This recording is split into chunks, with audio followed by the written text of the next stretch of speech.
I'm here. Are you there? Yeah, you're there. I'm just taking it for granted. You're there. I'm here. Yeah, I kind of know that. She's my sidekick. Anyway, okay, tonight I'm going to talk a little bit more about Samuel. Because he grew up and he's kind of special. Special how? Not like Samson or, like that, but he's special. So, here goes. He's a shy young king. Oh, I told you he's going to be king. Okay. You can say goodnight now. No, there's more. Okay. Although Samuel was a good leader and a judge over the Israelites, his sons, see, he got sons, were not truthful and fair. What is this with kids that don't follow their parents? I don't know. The wise old men of the Israelites went to Samuel's house in Ramah. You sure? Yeah, something like that. And told him that his sons were not good enough to rule when he died.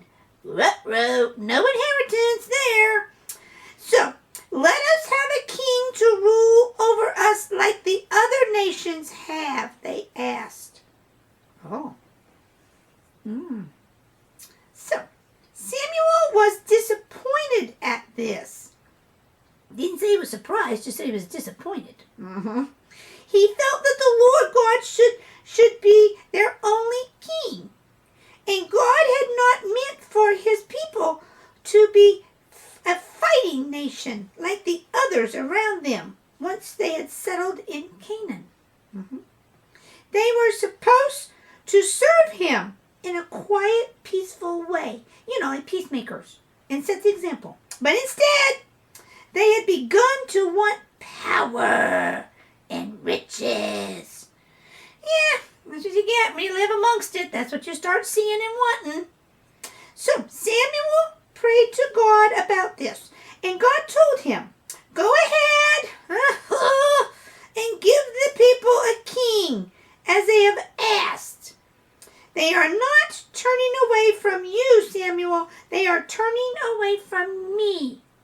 In the wanting of another to lead them. So, but before you appoint the new leader, warn the people of the lives that they will lead if they have a king. You mean a human king? Yeah. Uh-huh. He might not be fair. Mm-hmm. He might want things his way. Mm-hmm. And it would be a wrong kind of way. Right, in a wrong kind of way. He might want money. Mm-hmm.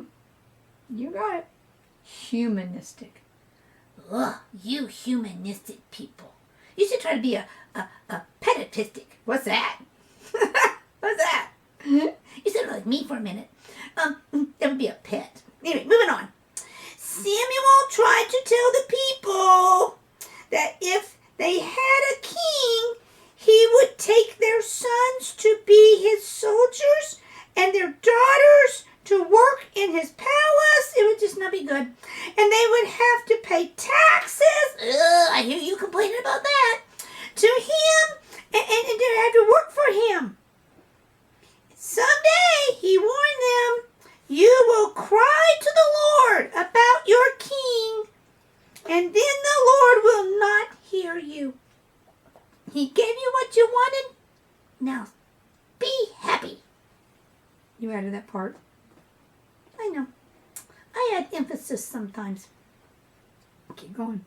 But the people would not change their minds. No, they cried, give us a king, yeah. Give us a great leader to judge us and to help lead us into battle. We want a king. Mm-hmm. So the Lord said to Samuel, do as they ask and appoint a king to rule over them. Now Samuel told the people that their wish would be granted and sent them home. He had to think about it. Mm-hmm.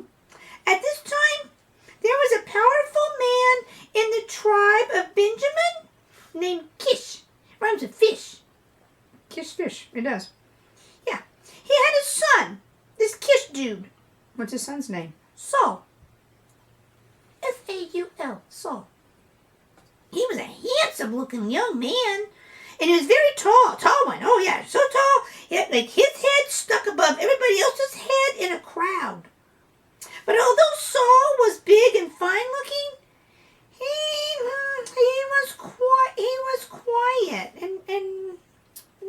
boastful. That might make a good leader. Thanks for telling me. Now, Kish, Saul's father, was a very rich man, and he owned many fine animals. So one day, some of his donkeys, they wandered away, and Kish sent Saul and a servant to find them. Well, that's normal. For several days, they searched the countryside. I know what you're doing. I'm searching. Mm-hmm. But they found no trace of the lost animals. It was poof, gone. But we had better go back home now, Saul told the servant. My father will be quite worried about his donkeys, but and he probably has begun to worry about us too. By this time, they had come to a place called Ramah, the city where Samuel lived. Oh, two people are going to meet up, aren't they? Mm-hmm. The servant had heard of Samuel, and he suggested that they stop and ask the man of God where they could find their donkeys. Oh, yeah, he'd know. He'd just say, hey, God, psst, psst, psst, give me a little hint. Where are the donkeys? On the hill? Over the hill? Down the valley? Yeah. So, it was known that Samuel was a prophet, and he could tell what was about to happen through, God's power. So, Saul agreed, after they found some money, that they could give Samuel as a gift, or to paying him for his information. That'd be right. Now, Saul did not know that Samuel had been warned by God to expect him. What if he didn't have gone? What if he had gone the other way? Mm-mm. Led by God. Whoa, secret plans. Well, the day before, God had told Samuel, tomorrow, that's my God voice, tomorrow I'm going to send a man to you from the tribe of Benjamin.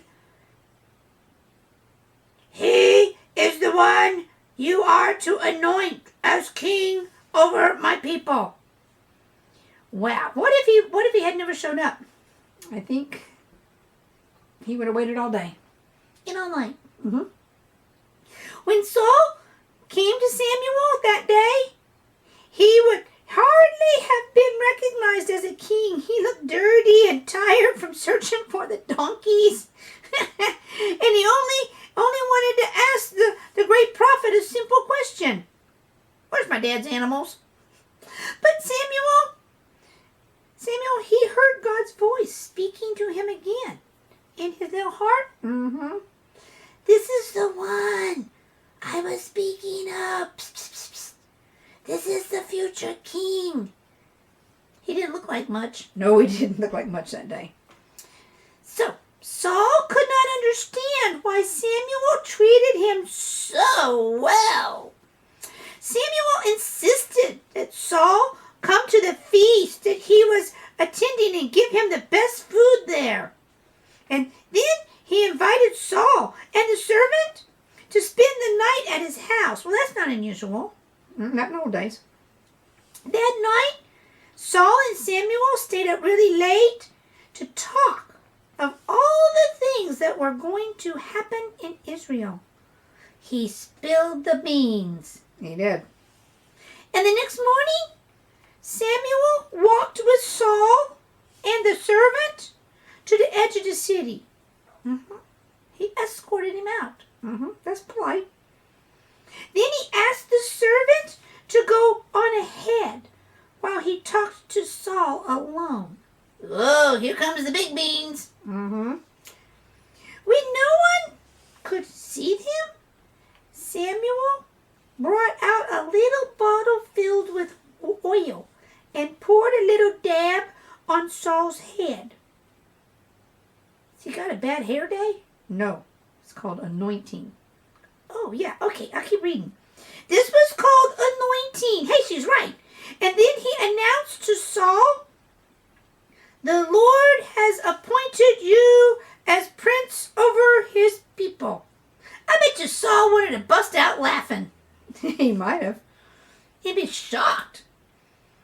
After this, he told Saul of 3 things that would happen to him on his way home. Ooh, a little proof in the pudding here, huh? Yep. First, he would meet 2 men who would tell him that the donkeys had been found. Okay? Then he would meet 3 men who would give him some food. Okay? Finally, he would meet some prophets.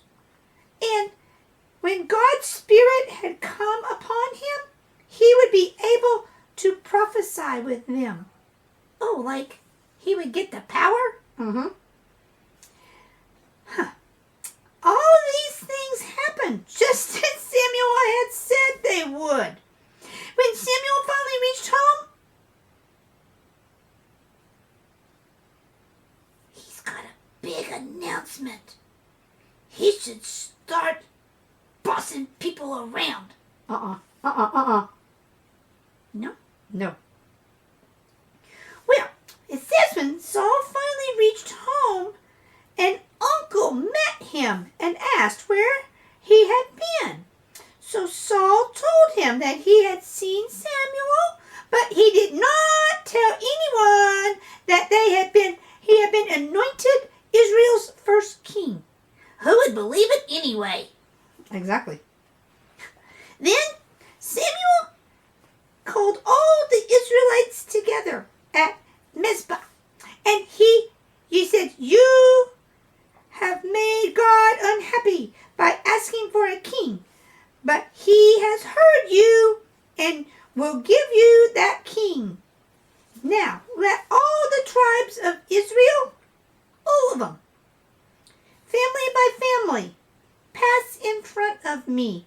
And this happened before. Mm-hmm. Just the other day.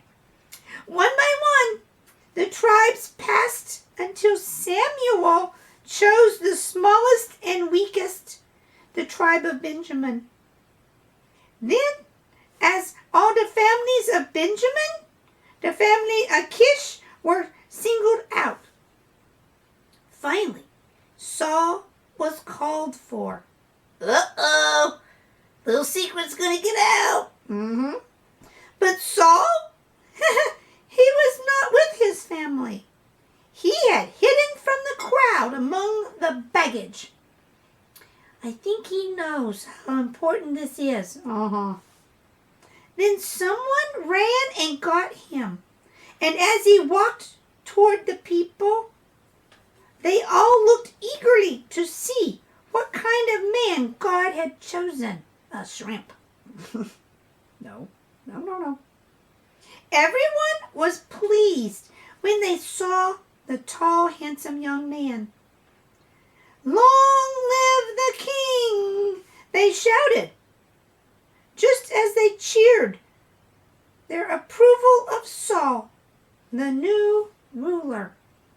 Man, they accept things, don't they, awful easy in the old days. We gotta have more proof than that these days. Yeah. Okay. Wow, we got a king now. They shouldn't have asked for one. Nope. Too bad. Okay, kitties, I need you to snuggle down, pull the covers up, and dream about